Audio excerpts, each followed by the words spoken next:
Hey, everybody, welcome to Love Relo, the voice of the relocation industry. I'm your host, Ben Cross, and I'm so blessed and honored to be here with AnTuan Jeffery, Senior Global Mobility Counselor at ADP. What's up, AnTuan? How's it going? Hey Ben, how's it going? Thanks for having me. Yo, it's great having you, and it's always wonderful having people live in the studio here at Global HQ in Dallas. You know, And you live in Dallas, I right? live in Dallas. Yeah, born and kind of raised in Born and Dallas. kind of raised. That's how I am. I'm born and kind of raised, too. In between, where were you kind of also raised? In Denton, so in the suburbs. Well, that's Dallas to me, I mean, man. you I mean, know, that's the I had DFW, someone right? from Denton. That's someone from Denton if it's Dallas. That's someone from Dallas if it's There you go. Denton's Dallas. Yeah, no, that's really cool. And you live here in Dallas and you live downtown now? Yeah, Deep Ellum adjacent. I'm over 35, so I'm not. Can't be square in Yeah, I Deep can't Ellum. be in Deep Ellum. So Can't be deep in Ellum. yeah, Deep Ellum. Ellum adjacent or around the area. So, Yeah, that's a cool spot. We love going down there. sure. I was born at Baylor Hospital Okay. down there. Yeah, that's. I'm a stone's throw away from Yeah. Baylor Hospital. That's what's up. Hey, get in the comments here, hit that like button.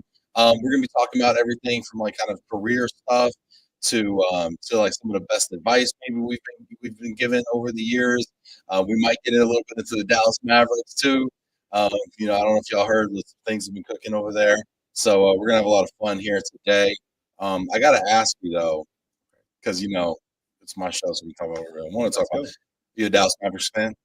Yes, we're a lifelong Dallas Mavericks fan. Absolutely. We have season tickets and everything. Wow. Yeah. Okay. How did you feel about the Luka trade? I fell to my knees. I Mm. was so upset, so disappointed. I was in a bad mood for like 3 days. It's still hard to see Luka in a Lakers jersey, but that's basketball. How do you feel like the Mavs are going to do post trade with Anthony Davis? And like, what are Sure. your thoughts on that? Well, think about the Mavericks. We're like the city of Dallas. We're always resilient, and Yeah. we're going to find a way to win. And we have some injuries kind of happening right now, but I think after the injuries, injuries and everything got settled. I think we're really going to do well. Yeah, like I was shocked too when Yeah. it first happened, like you're saying, and shout out to everybody out there. Get in the comments there. Did we win, lose, or push on the Anthony Davis Luka Doncic trade? We might even have some Lakers fans out there too. So, There you go. but yeah, I was like, at first I thought it was April Fool's Day. I was like, Right. I literally had to check the calendar to see what day it was. I'm like, is it April already? And we're getting these wild April Fool's Day messages coming. And then I was like, that's crazy. Like Luka for AD, and I always kind of thought AD was washed. I had to like look into him a little bit more. Sure. And like, okay, he's actually been pretty good the last couple of years. But Luka, all world kind of cat. Yeah. Hard to place. Can shoot the ball from anywhere, and just so like. I mean, he was just Dallas. He was our star, our homegrown star. He was baby Dirk. Yeah. we were ready. Yeah. We were ready for him to take us to He was. another championship. So. Yes, and so that was crazy. But I got to be honest with you. I went to one of those finals games with the Celtics, and we were outclassed. We were outmanned, outclassed, A little bit. and we couldn't just redo that. Mhm. Like that wasn't gonna play. So yeah, something had to change. So there's probably a reason why we're not basketball GMs.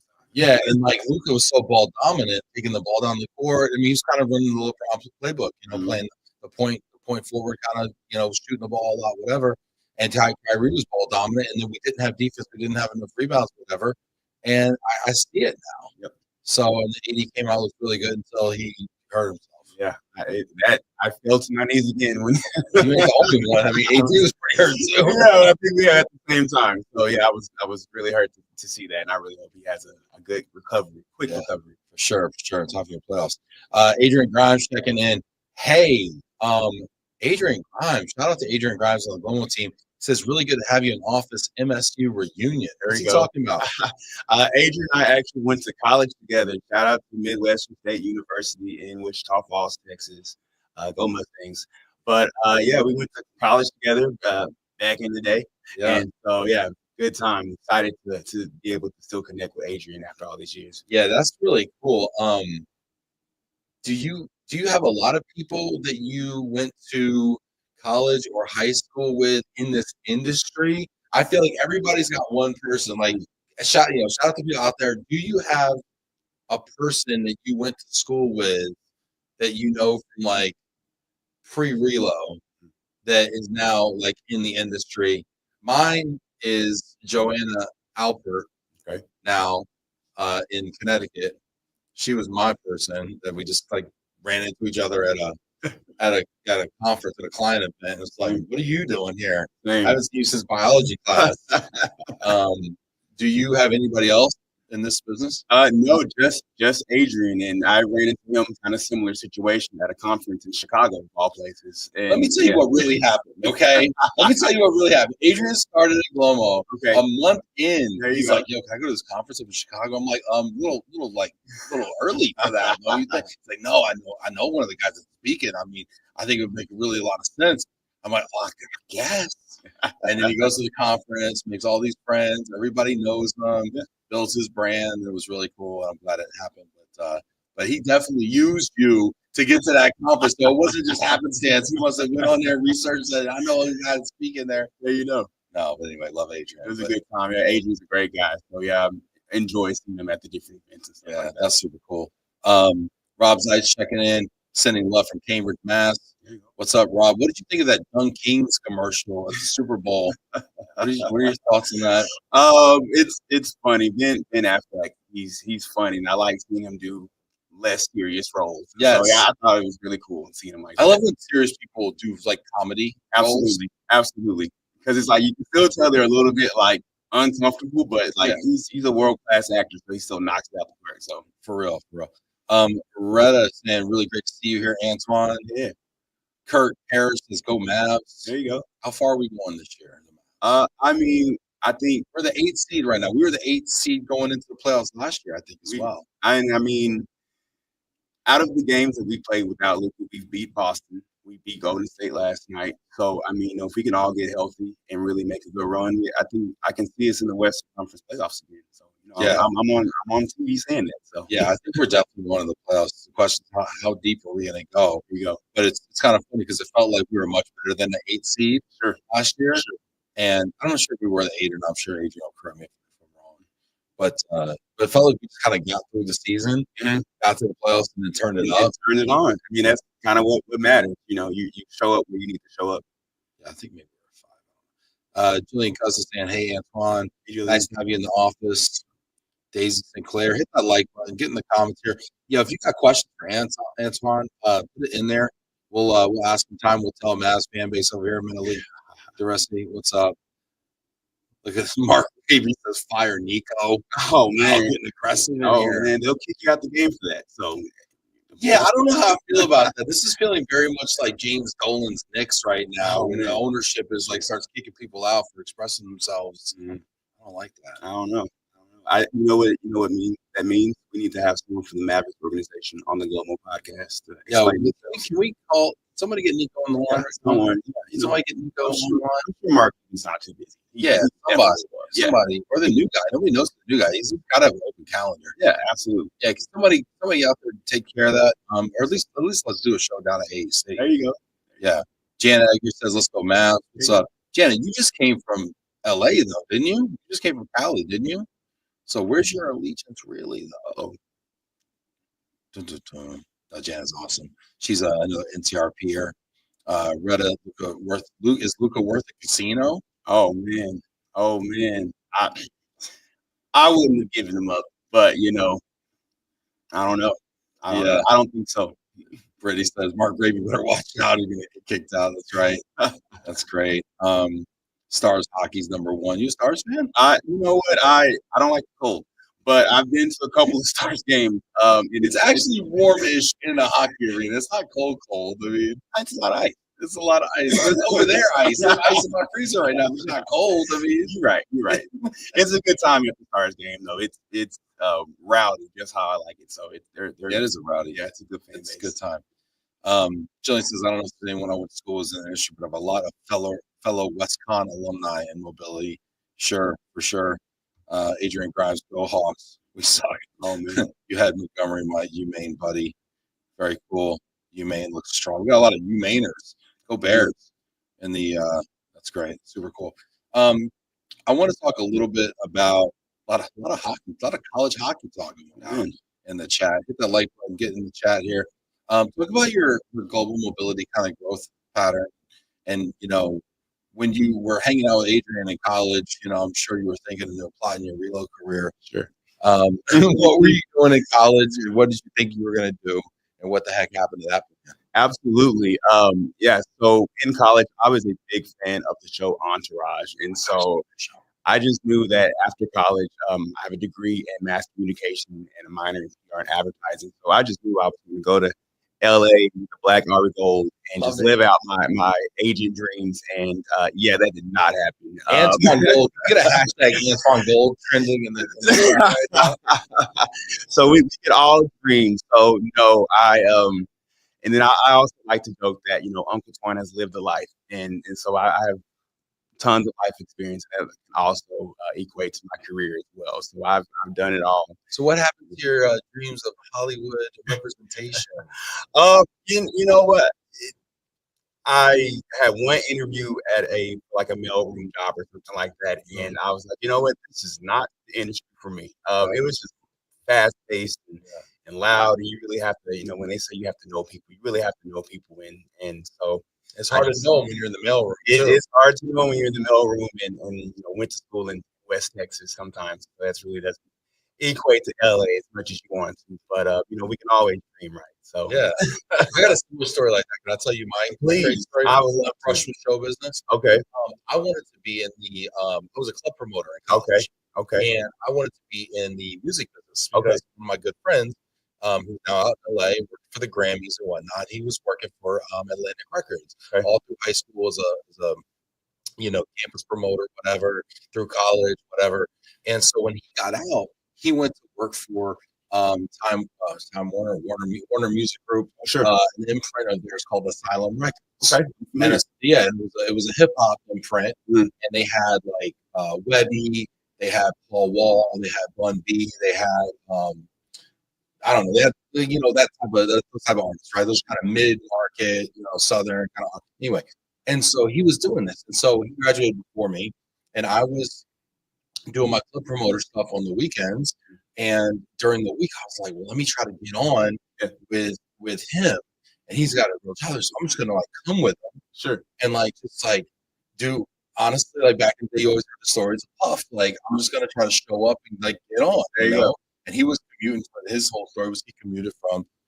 This story does not age well. I'm sorry, but he was commuting. I think it was Morehouse or something like that in DC, and coming or Howard in DC and going all the way up to New York and doing that. And so I was doing the same thing. So I was coming down from Albany, and I was sleeping on my friend's couch at his parents' house, and he was taking me into work with him Monday, Tuesday, and Wednesday into the city. Right? And so I go and see, and I would just like go to work with him and like stuff, flyers, packages, and like send them to radios and work songs to radio, send T-shirts out, whatever. So I was doing it for a few weeks, and I'm like, I'm getting the lay of the land here. I even went on an interview for a promotion. And so like I'm stuffing these packages and working these records to radio, and I'm like, I don't have a phone, I don't have a computer.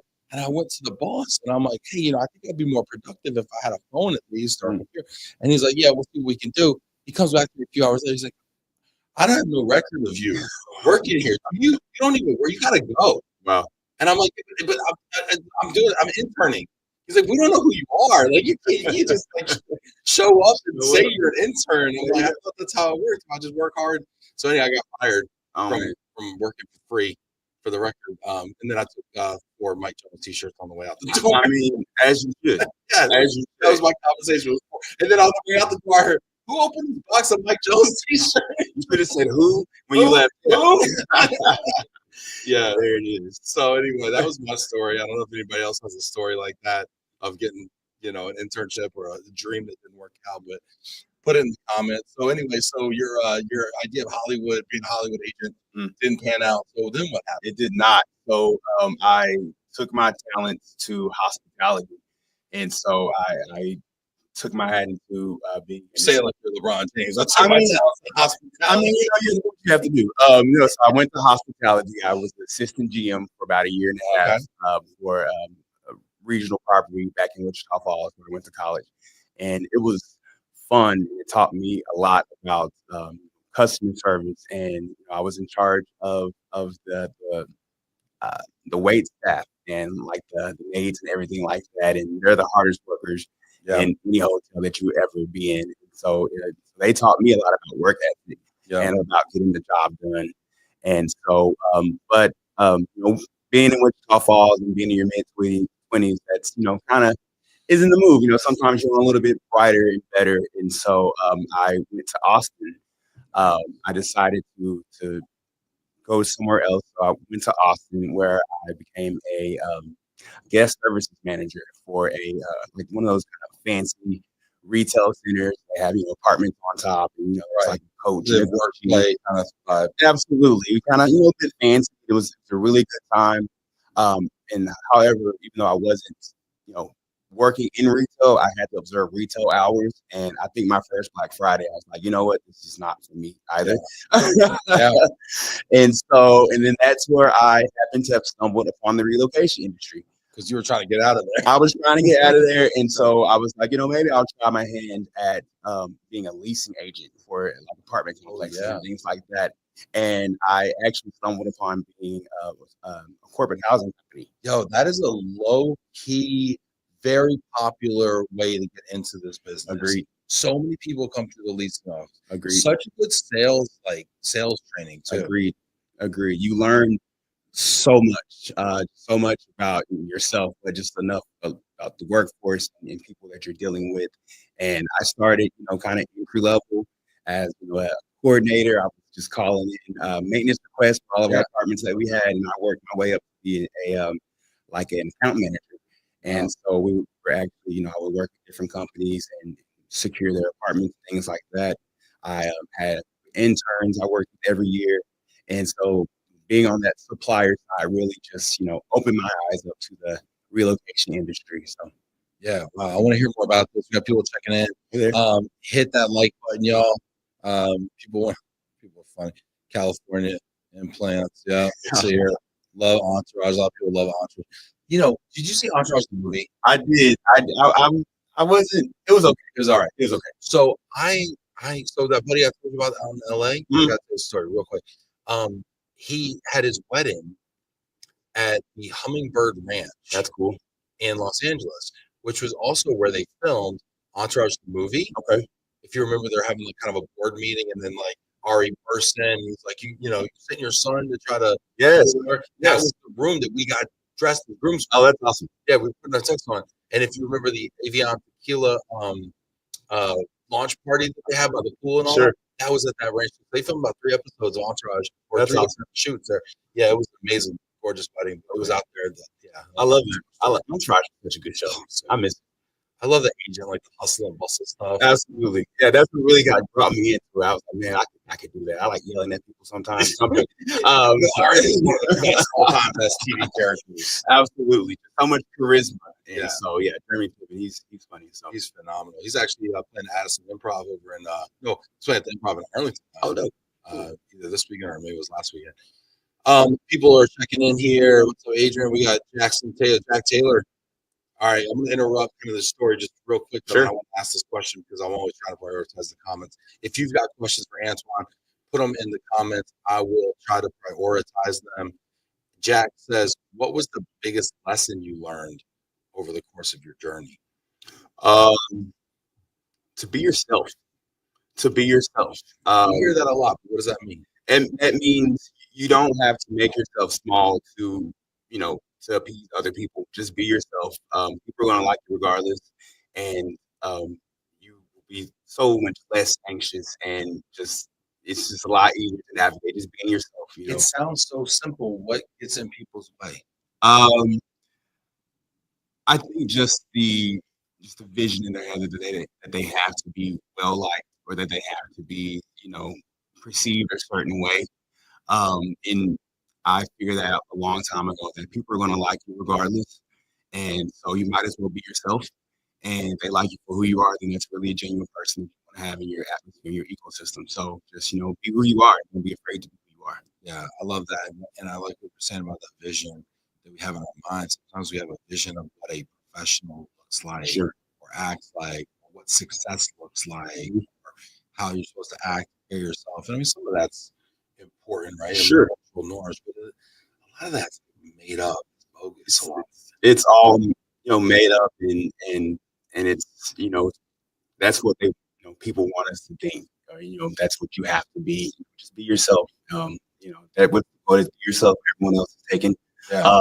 And I definitely live by that. So often we are a bad replica of somebody else. Absolutely. I love it. Sure. And like we're walking around like a B version of somebody else. Sure. We could be a version of ourselves. Agree. And all that stuff that makes us weird, quirky, is also like something for people to latch on to. Mm-hmm. Like I was telling my wife that she's writing a book. That's awesome. She's developing these characters. Mm-hmm. She's like, well, I don't want, can I say that? Can I be that weird, that off base, that whatever? I'm like, yeah, like you need something to latch onto. If it's too smooth and glossed over, there's nothing to grab onto. Absolutely. Absolutely. One of the really cool things that I like about TikTok and like social media is really putting the light that everyone's a little weird. Everyone kind of has their own little quirks and everyone has their own thing, and that's okay. Yeah, that's fine. We're all weird in our own little way, but there's also, when you expose it to like a million people, mm-hmm. there's always like another, like a community of weird. Sure. It's like I do that same thing. You're right. You're right. Yeah. Like, oh, you like to dress up like a furry animal? Oh, there's 30,000 people like you. Yeah, you're weird in this one room of 20 people, but there are 30,000 people out there somewhere. Exactly. You can find those people. Is that a bad example, Samara? Samara's embarrassed for me. There you go. That's the first thing that came to my mind. Concerning. Okay. All right. We'll unpack that on the next show. Hey, there you go. Well, one time there was a WERC in Atlanta, and it was sharing a hotel with a furry convention. Oh. Did you know that? Okay. So we're like going up the escalators thinking about relocating the best and brightest talents around the world. And, other people aren't. Yeah. Anyway, I'm sorry. This is about you, not me. Anyway, we got people checking in here. Kirk Harris says AnTuan keeps it real. Oh, thank you. Jack Taylor, love it. Appreciate it, AnTuan. Someone says I am who I am. Said Sam, I am. Okay. We're getting deep. I love it. Got a little rhyme that I'm going on. I love that. What about talk about being yourself? Mm-hmm. Being a millennial in corporate America. Sure. Right. It's not as crazy as it used to be because now we're like middle aged now. I'm a millennial, by the way. I'll get it twisted out there. There you go. But like, what's that like? Like, just like, what are those kind of like unique challenges, or how's it? It's fun. It's fun to see the differences, and you really learn a lot about people. Just having those differences. I know for me, work-life balance is a very, very big thing for me. And I have a firm 5 o'clock shut off. It's 5 o'clock, and I'm done working for the day. Of course, unless there's try to wrap this up, man. Of course, there's like an emergency. We are in mobility. People, things happen. People traveling, things like that. But it's hard to do mobility, right? Because especially if we have like tri-regional reach. Sure. Sometimes, my poor colleagues and friends out there, they're getting calls late at night. They're on the phone with Asia. Sure. And I do global mobility, and so I'm talking to people in EMEA and APAC and all across the world. So it's sometimes that could be hard, especially in our industry. But for the most part, I try to observe that and really just keep a work-life balance. And if something is stressing me out, or if I feel it's going to be a little bit too strenuous, you take your time, relax a little bit. It doesn't have to be 10 at all times. Really take a breath to do it. So but back to being a millennial, you could tell the differences, and it's fun to have those differences and similarities with your colleagues, or your older colleagues, or other people on your team. So yeah, and it's interesting what you're saying about shutting it off, and that's not something I do, and we talk about this a lot, like do you or don't you, and how you feel about like that hard stop and hard line and work-life balance and things of that nature. Literally just having this conversation before you got here. But I do find if you set that boundary and you hold the line on it, people will respect it and they'll just know like that's just how it is. Like, sure. You're not going to be responsive. I'm not going to ask. I'm going to wait till tomorrow morning. And then so like you kind of stick to your guns a little bit. And I think sometimes people like if that's your value, stick to it. Absolutely. It's not necessarily my value, but that's okay. But if it's your value, stick to it. And I have other lines. I sure. Like email and stuff. Boundaries are important. Yeah. And just like stick to that. Because what'll happen is what I found is people will drag you into work that you don't want to be doing, need to be doing, or should be doing. Sure. And a lot of it's like low value work somebody else didn't want to do.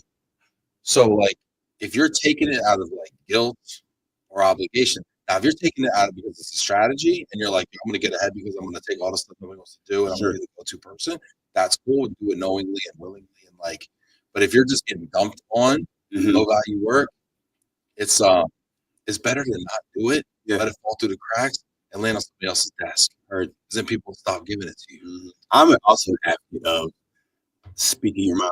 What does that mean to you? I feel when people get in the workplace, they're afraid to say how they really feel, especially when it comes to like leadership and their higher ups. And how do you do that like in a way though that's like doesn't jeopardize you? I mean, you definitely be respectful. I mean, definitely, respectfully speaking, if you have to kind of phrase it up nicely, but also you have to realize that your manager is also a human, and they're to some degree they're going to emphasize with you, they're going to meet you where you're at. So just keep it real with them. Just like I appreciate this, but could we maybe approach the situation X, Y, and Z instead of the way that we have been approaching, or why could we compromise on this, compromise on that? And I think people are afraid to express that in the workplace, and you can kind of see the disconnect between our generation and then kind of the older generation, where I feel or I've seen there's more of just kind of keep your head down and just kind of do what's asked, and we're a little bit more vocal, and it's okay to be vocal. I'm not trying to lose my job or anything like that, but if I have an opinion about something, why not say it? Yeah, I think you have to be, because what. I agree with you in that regard. It's like, what I always say is like, you pay me for my opinion. You pay me for my whole self, whole knowledge base, my whole opinion. If I'm withholding that, I'm not giving you 100%. Agreed. And like, you're paying me 100%. So like, that kind of comes with the package. And if that ain't the package you want, maybe you got the wrong guy. Which is also scary too to say. Yeah, that's the really importance of having a good team where you're even comfortable enough to bring issues like that with your manager, with your leader. Because some managers have that management style where they're like, what I say goes, and luckily I've been able to have managers and leaders and supervisors where they're okay with a group thing, or they're okay to see what works for you, may not work for everyone else, and that's fine.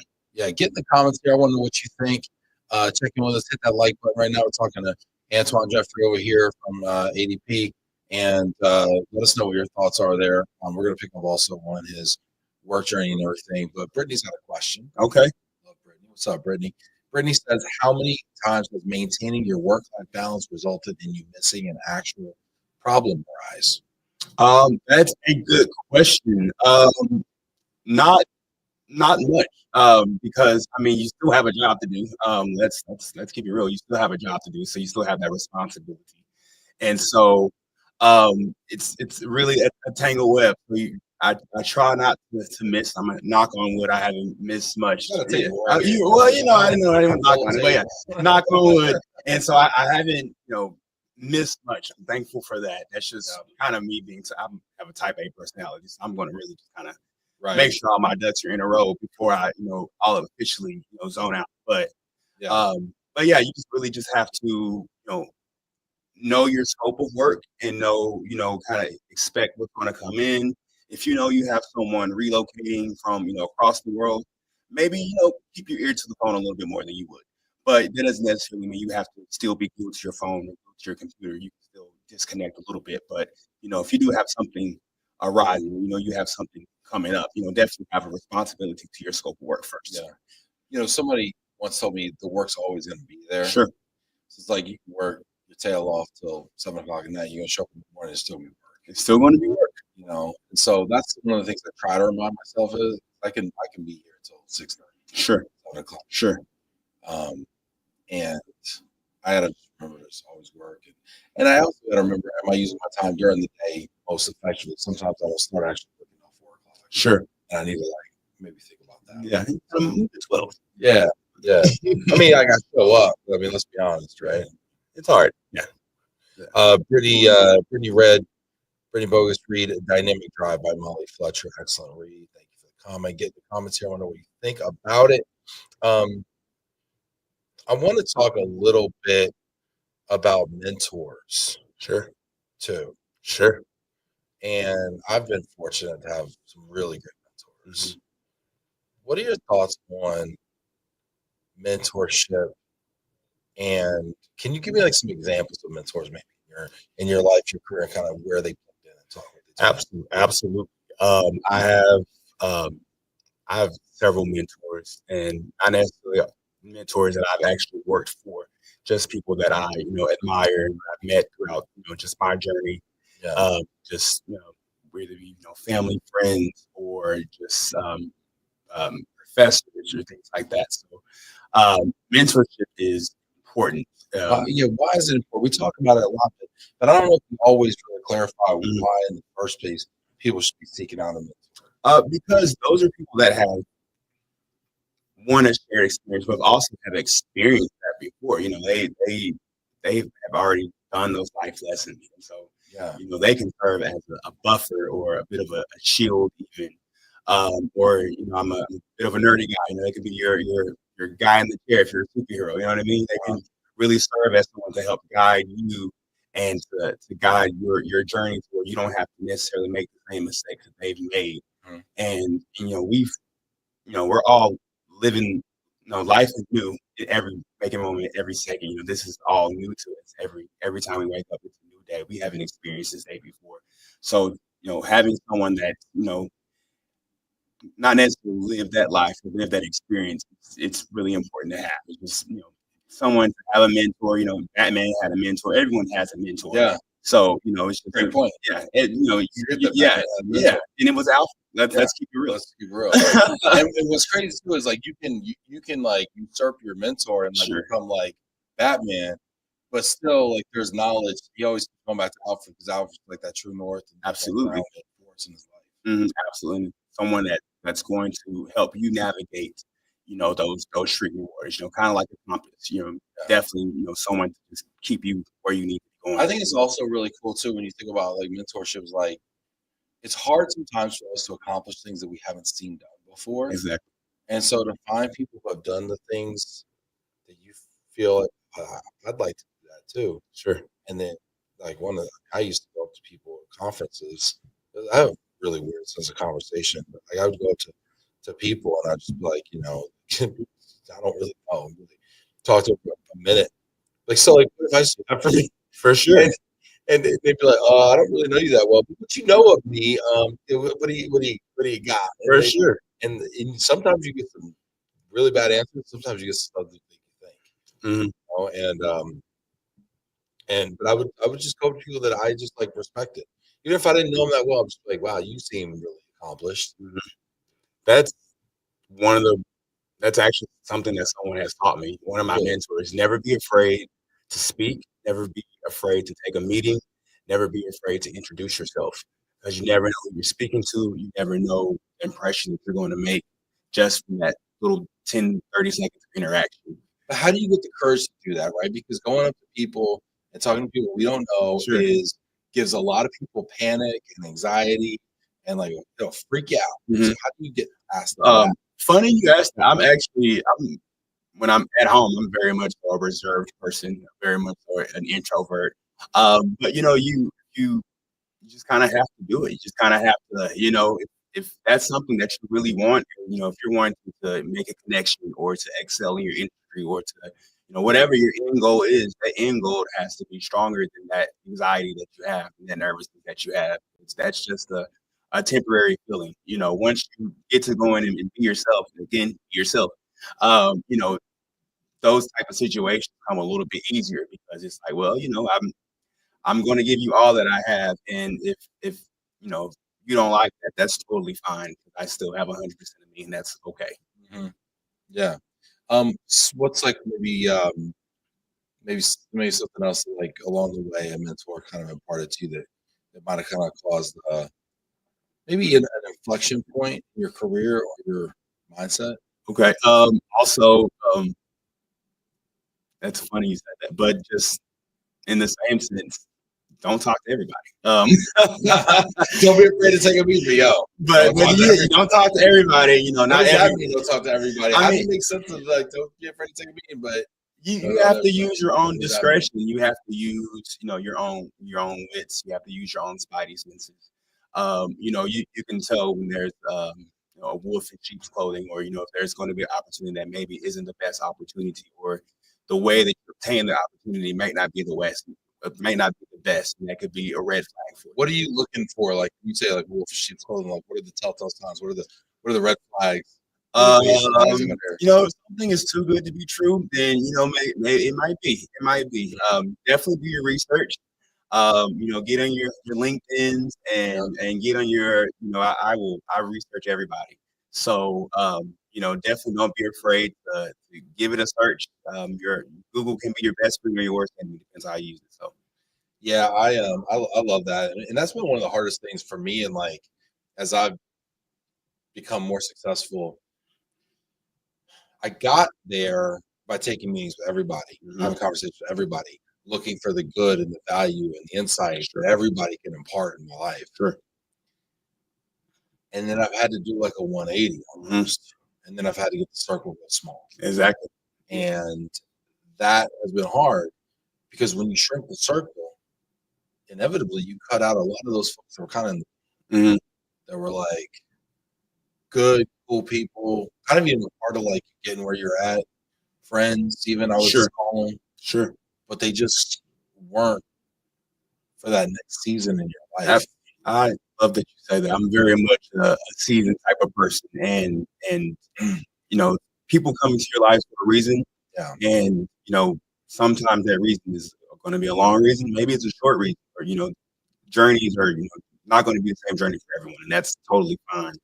You just have to appreciate the time that you had, and hopefully that if it's negative, that it wasn't too bad. It's okay to make mistakes, and people are going to make mistakes, but just hopefully that mistake that you made isn't too detrimental. So just be smart about it. Yeah. So what advice, seeing as mentorship is kind of important to you and everything. I mean, do you mentor people? I try to. I'm all for What does it. that look like? Because I think people when people hear mentor, I think one of the common misconceptions is that it's like a highly formalized relationship. There's like maybe there's an application process. Maybe there's like some kind of a blood oath that's taken. Maybe there's some sort of like, you have to like go climb 100 steps to meet the oracle. Sure. Asking, what does it really mean to mentor somebody? And tell me about it. For sure. Yeah. You can't be a Yoda to everybody. And that's fine. And so, but I know for me, seeing the younger generation and seeing other people that look like me and people that kind of come from the same background that I come from, just to help them guide them to the next steps, or be someone that they can kind of be a sounding board on.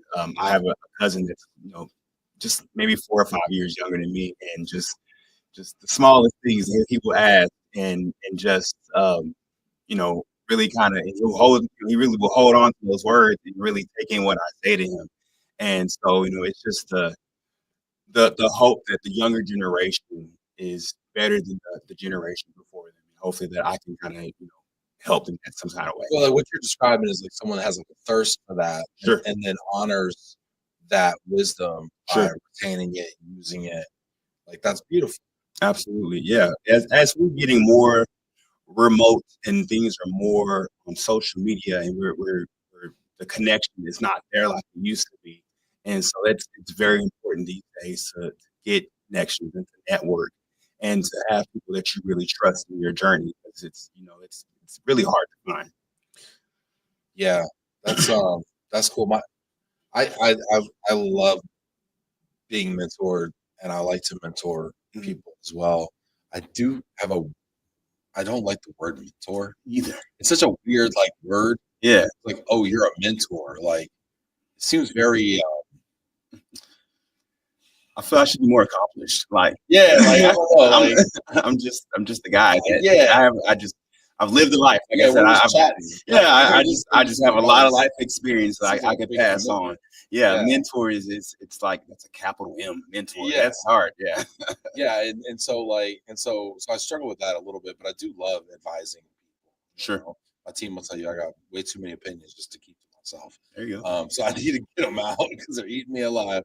But one of the things I struggle with, and I don't know if you ever encountered this, but like sometimes I'll want things for people that don't want it for themselves. Yes. And like, and some people might call that unsolicited advice. Yeah. I should just, keep it moving. Probably I should have never mentioned it.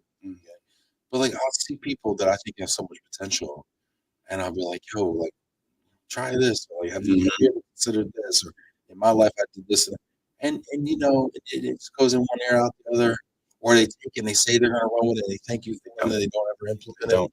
And like that just kills me. Yeah, it's really disheartening, but they have to want it. Yeah. You can't make someone want something. So, they have to want it. So it's hard to see when the direction kind of goes a certain way. Yeah, it's interesting. We got people coming in here. Jana Edgar says, very thoughtful conversation. Well done, gentlemen. Hey, it ain't over yet, Jana. All right. Thank you. Appreciate you. Mentor your mentee is a real thing. What does that mean? So many times being a mentee, you also are a mentor to your mentor. Do you ever feel like you mentored up, or like maybe you imparted some wisdom to those wise folks that were imparting to you? I would like to think so. Did they ever tell you that when they were like, I learned something from you today? In their own special ways, sure. Yeah. But I think it is important. That's the kind of the cool thing about working, especially working with people from other generations. It's just that exchange. I'm going to give, you're going to give, and that's really how we make each other better in the workplace, but as society as well. You have to pass on those, those receipts, those recipes, and you have to, also be open to, hey, let me just show you a little something as well. My generation was a generation that we started before tech was really ingrained in everything, and we've kind of grown up with tech as we've progressed in our career. And so, as you are working with older generations, our technology really comes in handy, but also, you can tell if someone is older generation, I like their work ethic is a little bit better, and we can really take things. My generation can take things from the older generation, like that. So, I love that you said that. We were talking about work ethic before. We were talking about Samara's dad before you got here and how hard he works and what time he gets his butt on the bus in the morning or the train so he can write emails in the morning. There it is. And we're like arguing, debating. It's like, is that good or not good? It's like, is it good to work that hard where you're on public transportation at 5:15 in the morning, going to work, or 5:15 in the morning? Yeah, 5:15 in the morning, going to work so you can answer emails instead of driving, or you can't even, and then working till 5 o'clock, 6 o'clock at night. I feel like nowadays, like we're conditioned to think that that's a really bad thing. But then he's going to retire at 56 years old. Exactly. So, like, what's the work-life balance? He's going to have half of his years, half of his life as a retired person. We got to work hard. Growing up, I lived with my grandparents growing up. Yeah. And just seeing their work ethic. My grandfather, he was he did the trash man. He would wake up at 3 o'clock every morning. Yeah. And be home. It would be 7 or 8 at night. He would be home, and he would really work the whole day servicing the whole city of Dallas, and not once complained. And he was also a pastor. We did church on Sundays, and so he was always on the go. And that was just something I took from the older generation, that work ethic. That you can have everything that you want, but sometimes you do have to work a little bit hard. Wow, I love that. Thank you for sharing that.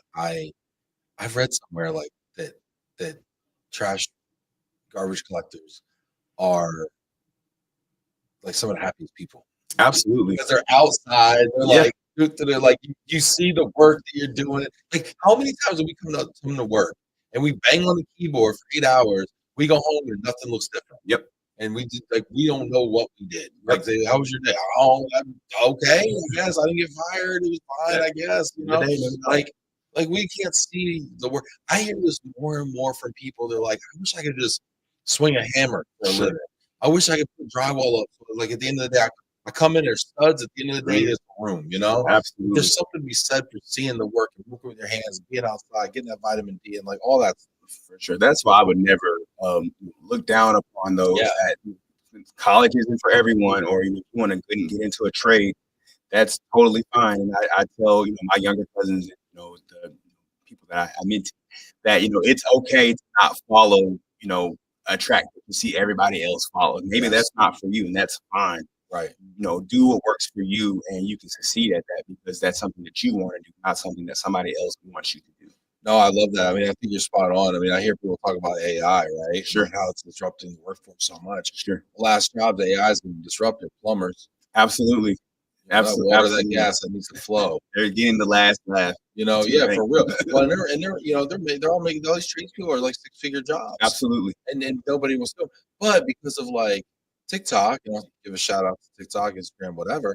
You can watch a 30-second reel of somebody at work, and it looks cool because now you can see that they're doing it's a very visual job. Absolutely. Right? It's like, oh, I built this today, and that was cool. And oh, by the way, I made a bunch of money doing it. And oh, by the way, I got to look outside. Yeah. Got to control my schedule a little bit, like things like that. And I love that because I think that the pendulum is starting to swing back the other way now. Sure. I mean, I come from the moving industry, and we always, ever since I was in the moving industry, it was always driver shortage. Sure. And I was like, I think you have a compensation issue, yes, but you also have a marketing issue. Mm-hmm.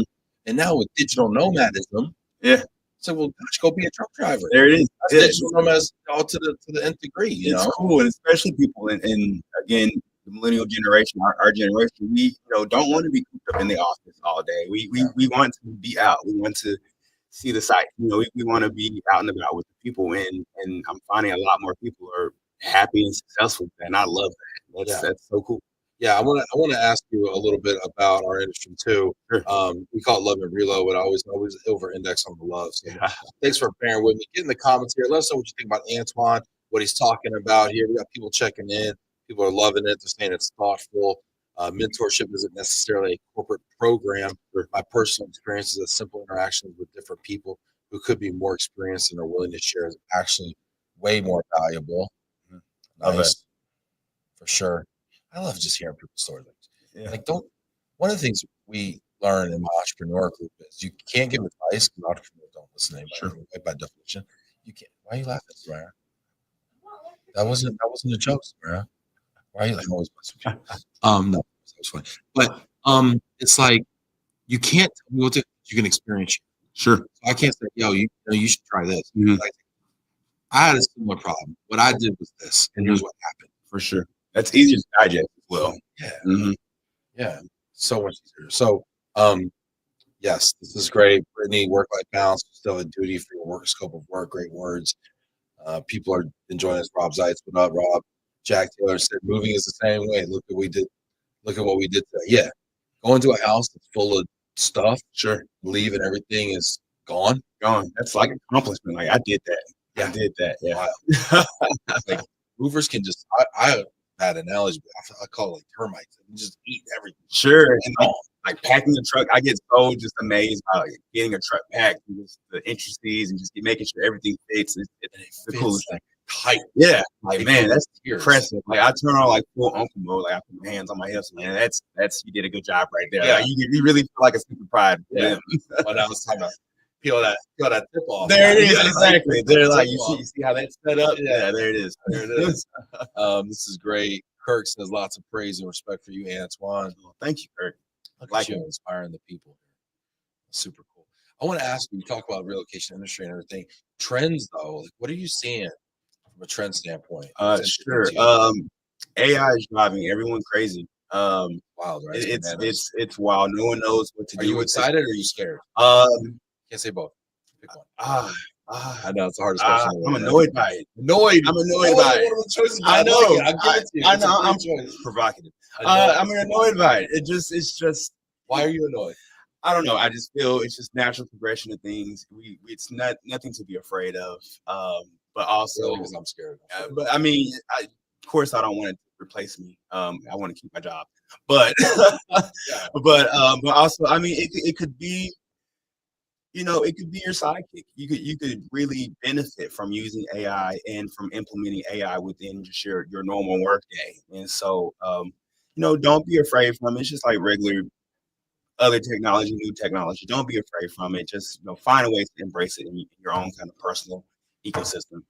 Yes, I mean that's good words. I mean, I love sidekick too. You're killing it with superhero I'm analogies, a by the way. big old nerd, Yeah. and Who's your favorite superhero? my favorite superhero. Well, What do you read these he's days? not a superhero, but Magneto from the Yeah, X-Men, the bad guy. the bad I'm guy. a bad guy fan. So Are you? Thanos was my You favorite seem like guy. such a nice guy I too, as you're I a I Marvel mean, fan. I feel Thanos was just misunderstood. A lot of people are saying Magneto that. was misunderstood. He just wanted peace and to be left alone. And you know what? I get it.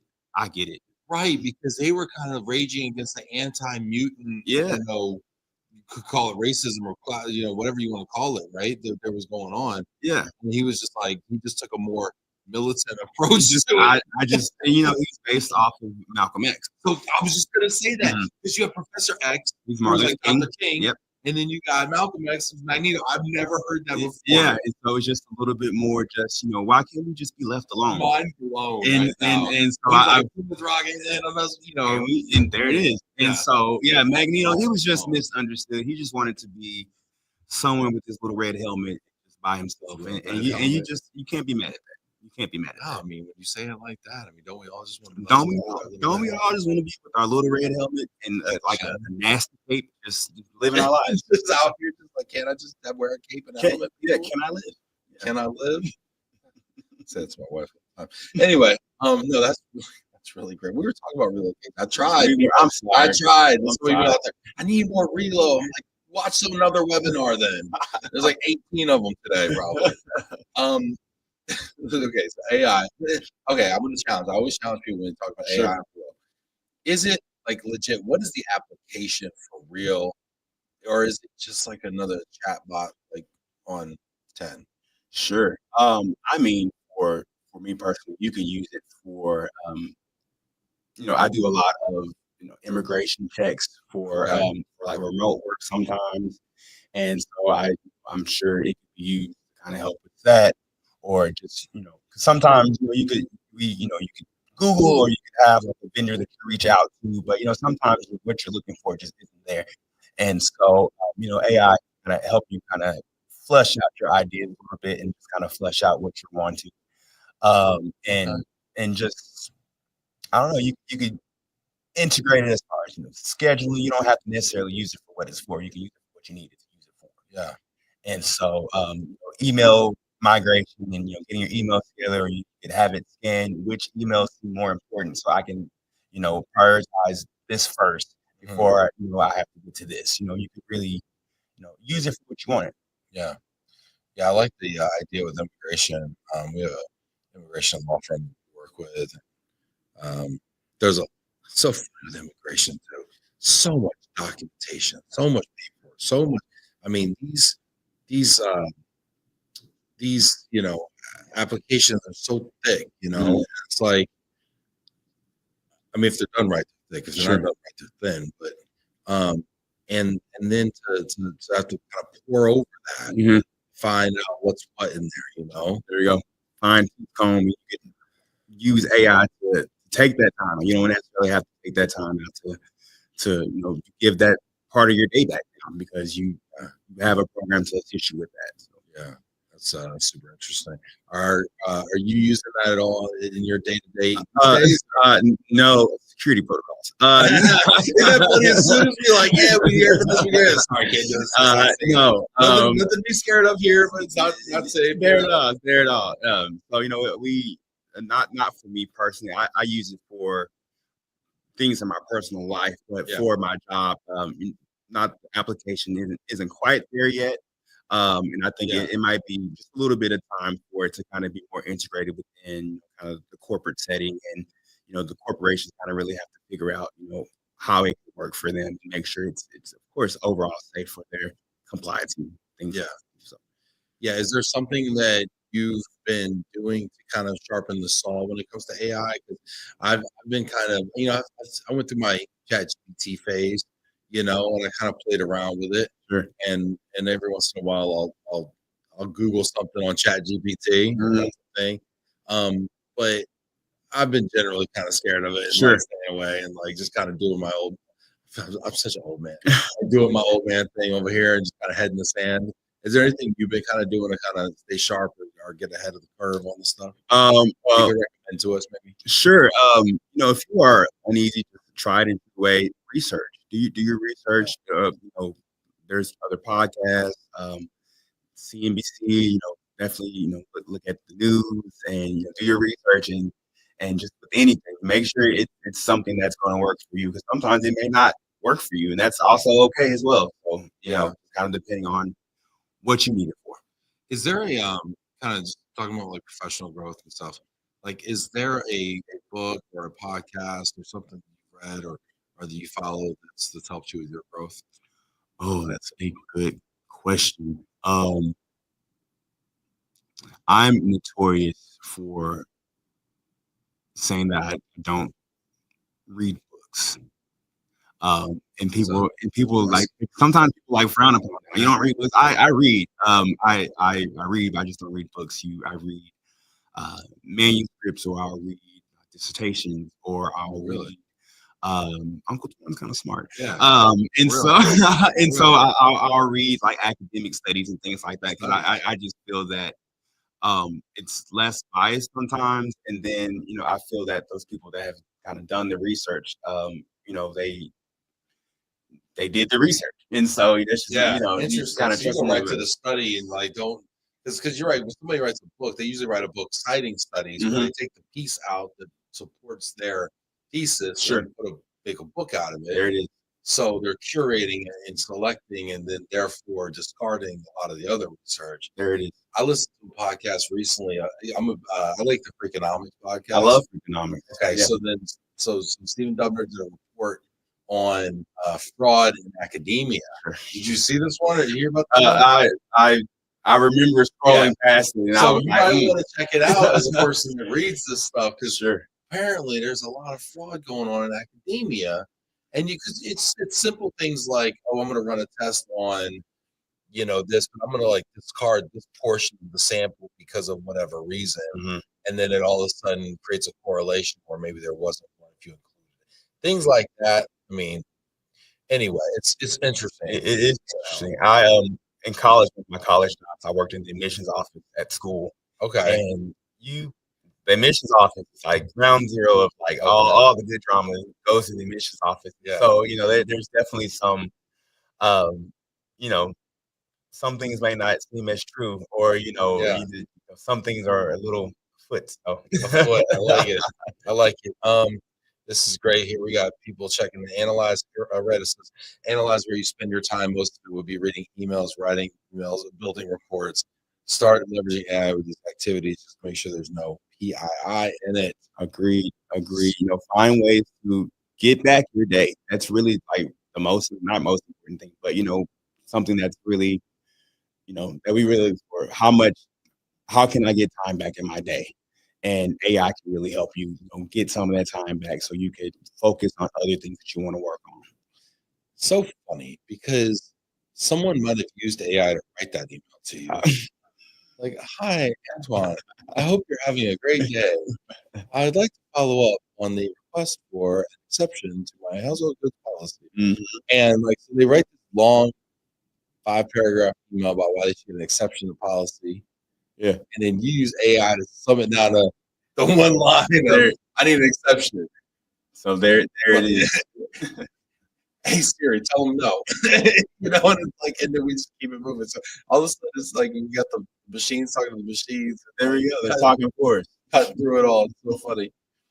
Jack Taylor says it's great for numbers, data, and analysis of unstructured data or data. Everything, I never know. AI, what is it? Everything else is not optimal yet for performance unless structure. I gotta be honest with you, as a writer. So you were a mass comm major. Sure. I was an English major. Okay. My dad was, what are you gonna do with that? Same with mass comm. I'm gonna write some really good emails, Dad.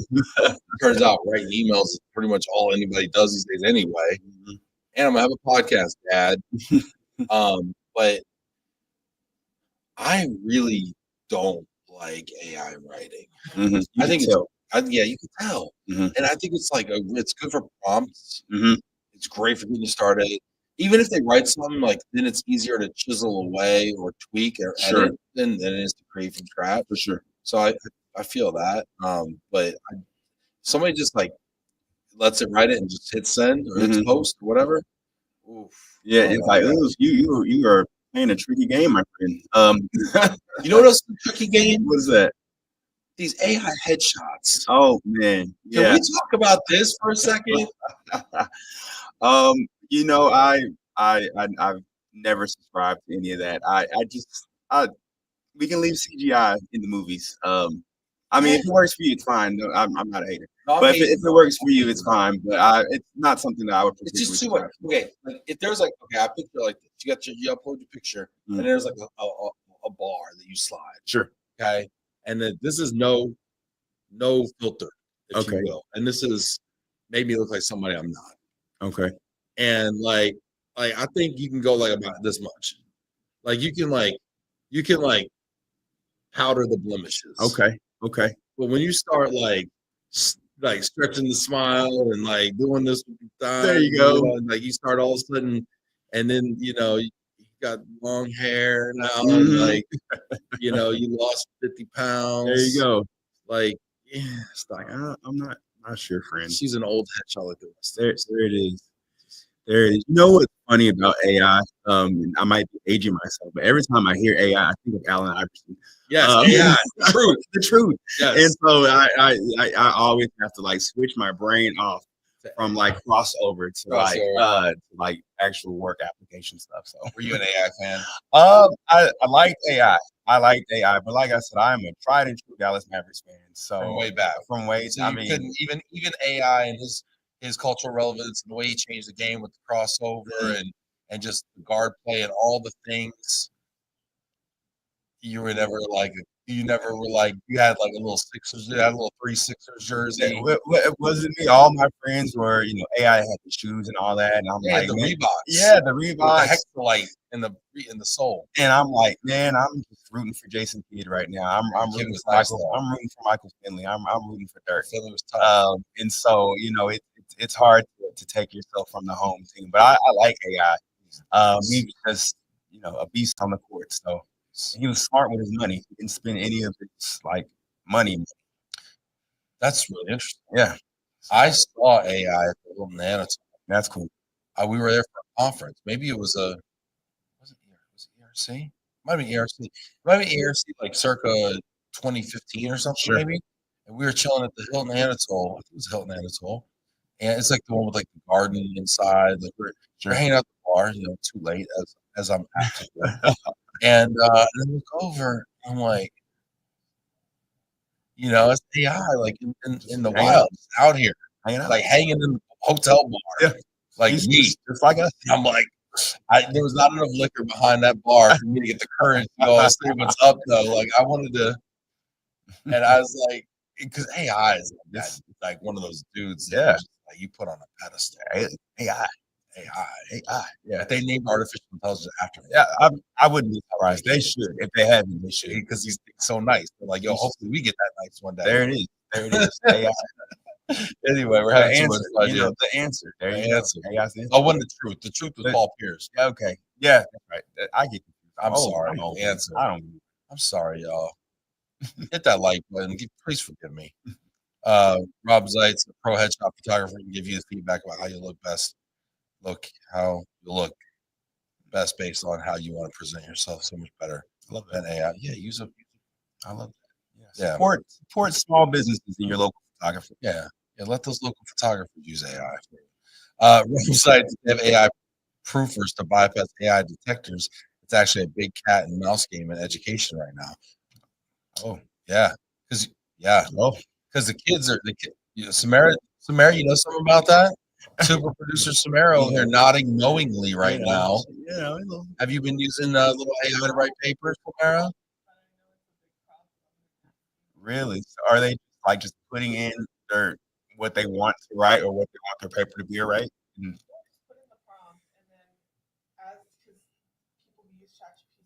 Mhm. Sure. Yeah, over you. Mhm. I make it sound like a B student. Right. So Samara's saying that people are using this and they make it sound like me. And then to Jack's point, have you seen these AI detectors that because it used to be plagiarism detectors back in the day, like Like I saw this on Wikipedia. Like, oh, wait a minute. Yeah. and then now these AI detectors turn it in.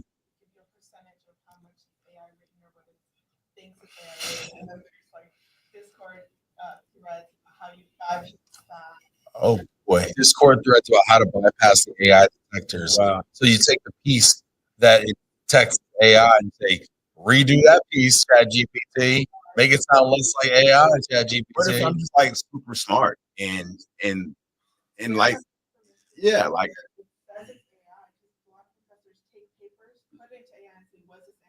mhm.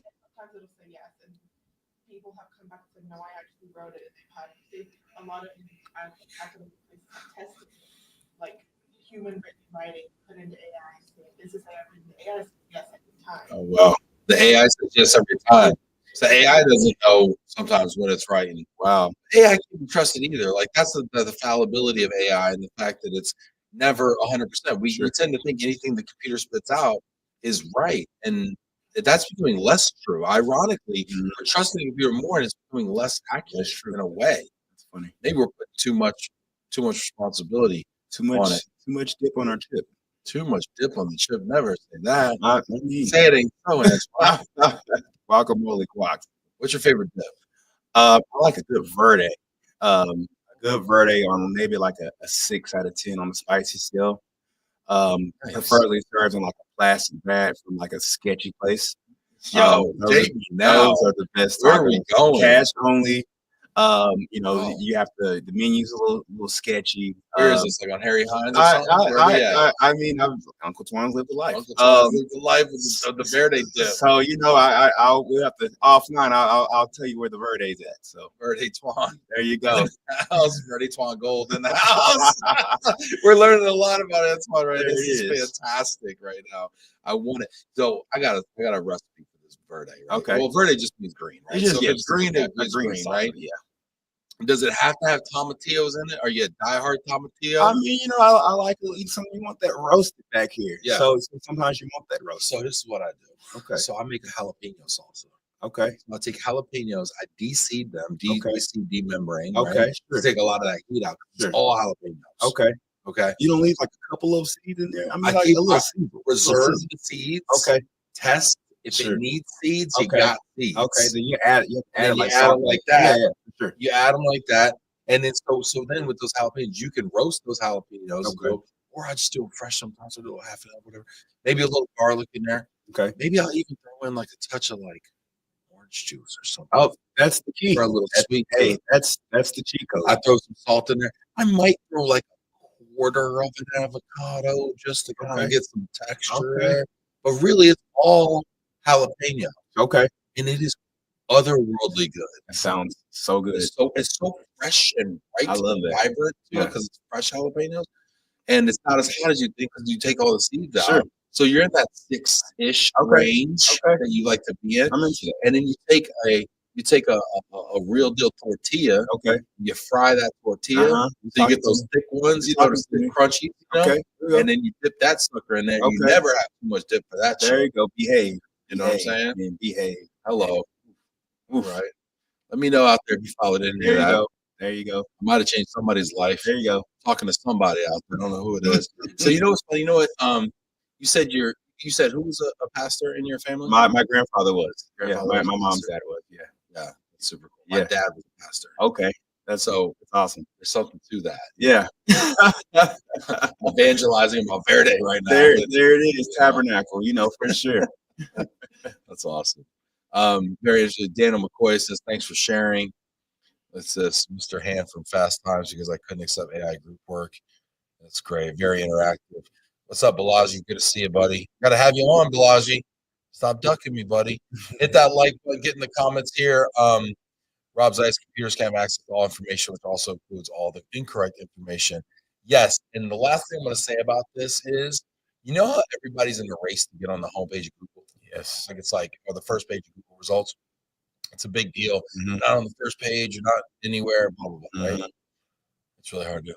I think there's a similar race going on right now that nobody's running Mhm. to be the first page of ChatGPT.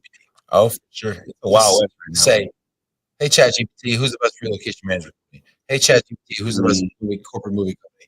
Hey ChatGPT, who's the best corporate housing company in Dallas?" And those results stack ranked. Sure. There is a war for that going on that nobody is fighting right now. That's true. That's true. It's the Wild West. It's like Yellowstone Yeah. computer. So Yeah, and we all know we're going that direction, there you but go. I don't know. So check it. I have a theory about this that we can train Mhm. it to believe we are. Okay. best. I love that. I came up with this because I asked ChatGPT. I said, "What's the best relocation podcast?" Okay. Well, obviously, Love Yeah, Relo. you think, I'm- but you know what happened, Samara? If you put the best relocation podcast in ChatGPT right now, a bunch of not me's are coming up, Mm, and I'm mad about it. mm, I'm not afraid to say I'm mad you about it. should write a letter. To who? Somebody. I don't even know who There- runs anything there's over a- there. there's Sam a- Altman, is that the dude I'm supposed to write the letter to? He's busy with Elon. Elon's got a $97 billion tender right now in front of him. I mean, What does it say, Samara? Loading. Come on, you're supposed to know this already, chat. Where you at, chat? So, anyways, I did this and I was angry, okay. downright angry. Okay. So I started saying, "Listen, chat, I don't know if you know about me, but Love and Relo is like kind of important. We do a little of this, we do a little of that." And I started asking leading questions like, "Hey, tell me why Love and Relo is the best relocation podcast." Mm. And then started making the case. Okay. So I'm trying to slowly, I don't get around to it. This might become your job. I'm slowly making the case. So what's to say? Say it loud too for the people in the back.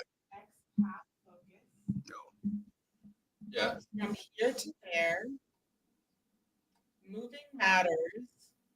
The Moving to Florida show, Oh, it's a Florida. worldwide podcast about moving abroad. I'm sure they're fabulous. Okay. That's it. That's it. That's all it is. Well, those are just the I'm sure they're lovely. absolutely. Congratulations. Moving Absolutely. Matters. Hey, it's just motivation. Motivation. It's a lot. It's a lot of motivation. There it is. So anyway, that's what I think sometimes. Hey, let's get into this. Overrated, underrated. Okay. Are you ready? Everyone out there, get in the comments here. Let us know what you think of Antoine's answers here. AnTuan, aka more dip for your chip. Oh boy. AKA Mr. Verde. Hey, Twan Gold. I'm having too much fun. Hey. Thank you for being here. I'm having a good time. This is phenomenal. Having a good Okay. We're gonna get into overrated, underrated. Thank you for sticking around. Hit that like button, get in the comments.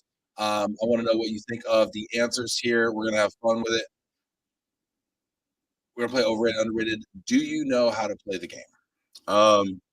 I mean, general concept, yes. Seems self-explanatory, doesn't it? Yes. Deceptive. So Oh boy. there are only two rules. I'm going to give you a topic, and you're Okay. going to tell me if it is either overrated or underrated. Those are your two options. So don't overthink it. Second is I will tell you if you're right or wrong. Okay. Oh boy. Are you prepared? Let's go. First one up. Networking, overrated or underrated? Underrated. Underrated. Underrated. You talk, Sure. talk to everybody. Talk to everybody. They have discretion. But talk to everybody. Talk to everybody, but don't talk to I everybody. have discretion. I mean, but talk to everybody. You never know the beauty of a network or Yeah. the beauty of networking. Yeah. So I'm all for it. All right. First one's correct. Your network is your net worth. Talk to it. I'm a big fan of that one. Talk to it. All right. You got 1 point here, but don't let it go to your head because it's going to be a rocky road. Uh-oh. Next one up. Overrated, underrated. Authenticity. Underrated. You be your authentic self. Always. Always.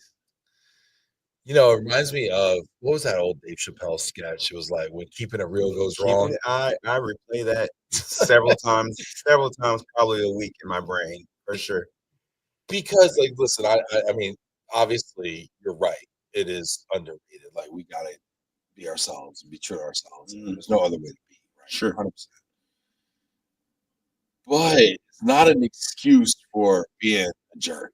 Absolutely. You know what I'm saying? Like, Yeah. oh, I was just being honest. Mm, mm-mm. You know what I'm saying? 'Cause I think we went through a real period where we like weaponized authenticity Mhm. to like just not have civility. My favorite is I act like that because I'm a Virgo or because I'm a certain and no disrespect to Virgos. Or I'm a certain, by my sign, Right. because that's my sign, that's how I'm gonna act. No, that's not fun either. So be nice to everyone. You can be kind to everyone. Doesn't cost anything to be kind. Yeah. Yeah, yeah. All right, love it, love it. 2 points, 2 points. Somebody's on a roll here. Uh-oh. People are digging in here. Let's see here. The next one up. Overrated, underrated directness. Antoine Gold here. I'm all for it. It's definitely underrated directness, but again, don't be mean about it. How do you bridge that gap? I was having this conversation with somebody last night, Mhm. and I realized that I can be perhaps overly direct, Mhm. and I need to I wonder how do you bridge the gap? Like how do you balance it? What do they call it? The sandwich. You start with something very nice, something positive. You add in what you really want to add in. You kind of cap it with something nice, kind of fluffy as well. So you're sandwiching. You're direct. Yeah, but some people out here are like a low carb diet, and they just throw away, I- the pieces, that don't suit them, or something. The vegan might come around and say, "Listen, I don't want the meat. I'm just gonna eat the bread," and then they get the point. You got to be keto friendly sometimes, I guess. No, I feel you. Yeah. Feedback sandwich. I think that was yeah. That's just kind of customer service 101. Just kind of keep it cute though, but just be nice. But sometimes you do. We're adults here, and so it shouldn't be an issue for somebody to speak their mind as long as what they're saying is kind and they're not being mean about it. Yeah. Yes. Yeah. I like that. And I think the concept of the feedback sandwich is good too. It's like about a 2-to-1 ratio. Sure. Have a 2-to-1 ratio of nice stuff to bad stuff. Mm-hmm. I had this problem when I was early in my career. I had 20 direct reports as a supervisor. Sure. I didn't have time to develop a real relationship with people. So the only time I talked to them was when I had to correct them on Sure. And so then it was 80-20, 80% just correcting. Yep. The dynamic changes. Yeah. Yep. Mm-hmm. And so I don't think they understood that I cared about them. Had love for them. And maybe I didn't even know them. Sure. So yeah, good one. Yeah. All right. You got 3 points. You got three. All right. Here we go. Next one up. Overrated, underrated. Midwestern State University. Go Mustangs. We are grossly underrated. Such a great school, such a great experience. We're small but mighty. 100% of the people I know that graduated from there are really good people. We have some superstars that are alumni from MSU, and I mean we really have gone far from our little West Texan degree. So it's a great school. We learned a lot. Educate me. Who is the most famous alum from Midwestern State University? AnTuan Jeffery, baby. Oh man, no offense, but we need a better alumni list. That's number one. No, that's awesome. No disrespect. We have some really notable alumni, sports and science and academia. We have some smart people that has gone through MSU. It's hard. It's hard to know. Okay, Samara, do you know who the most? You can't say Naveen Jindal at least. Give me somebody, right? The billionaire that bought the pay for the building. I mean, hint, it's on the front door. Oh, there's controversy. Oh, they canceling Naveen. Listen, you better give that man his building back. There we go. You can't just listen. It's one thing when you put a statue up of somebody that's dead 100 years ago, and you turned out you were wrong. But if dude built the building, you better give him the building back if you're gonna try to play him like that. There you go. That's what you start saying. Not under my roof. Not under my Not roof. in my house. Not in my house. I'm just kidding. I don't know what he did, so I don't want to go to bat for him because he might have been really bad. But There you go. I'm just saying, if I built the building, No, mine ain't though. So, I will say now that I remember, Dr. Phil actually went to Dr. NSU. Phil. So I wouldn't say the most famous, but definitely the most notable. Everyone knows Dr. Phil. I mean, Everyone knows Dr. Phil. All right, that's awesome. All right, 4 points here. I agree with you on that one. All right, you're batting a no-hitter here or something. Pitching a no-hitter. Hey, I'm not a baseball guy. You don't want to bat a no-hitter. You want to pitch a no-hitter, or you want to whatever. All right, let's go here. Last one: overrated, underrated, small wins. Oh, underrated. I take a win in everything. Every little thing can make your day. You know, life is so busy and so hectic that you have to take in the small things. You have to take in the small, or you'll drive yourself crazy, you know, in the quest for trying to go for the big all the time. Yeah. And so, you know, definitely small wins. Yeah, I live and die by those. Just personal victories, or just, you know, sometimes you didn't think that you were able to do something, and you believe in yourself and you cross over that finish line. Just, you know, personal and small victories all the time. Yeah, that's good perspective. Yeah, we do often focus, don't we, on these big things. Sure. You know, I want to buy a house. Well, it's like maybe how about every week you save $100? Mm-hmm. You know, There it is. stack them. Just stack it up, and you know, it after a while you get your goal. There's perseverance and being patient.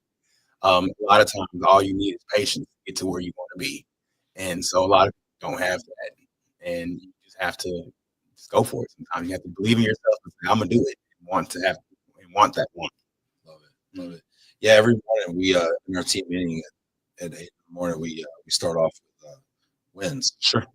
Wins is our first thing we talk about, and everyone's got to come up. And You you know what? You got to come up with. I love You're that. not allowed to not have. I love that because it's every waking up is a win. Because so many people don't even get that. So waking up is a win to me. So yeah, for sure, it's great perspective there. What's up, Mark, Rob, Dano? Hit that like button, get in here. AnTuan, you went 5 for 5.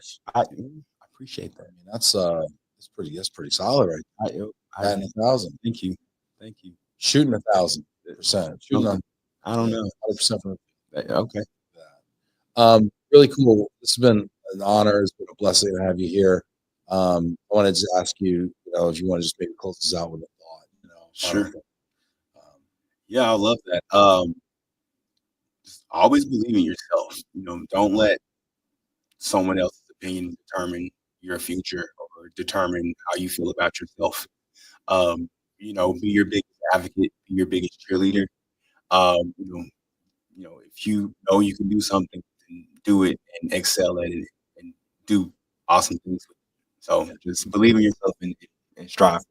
Love it. Beautiful. Sounds good, y'all. Thank you so much, AnTuan Jeffery, Senior Global Mobility Counselor, ADP. Appreciate all of you out there for watching, getting in the comments, being so active and engaged. We wouldn't have a show without y'all, so thank you so much. Take care, and we will see y'all next week. Thanks for having me.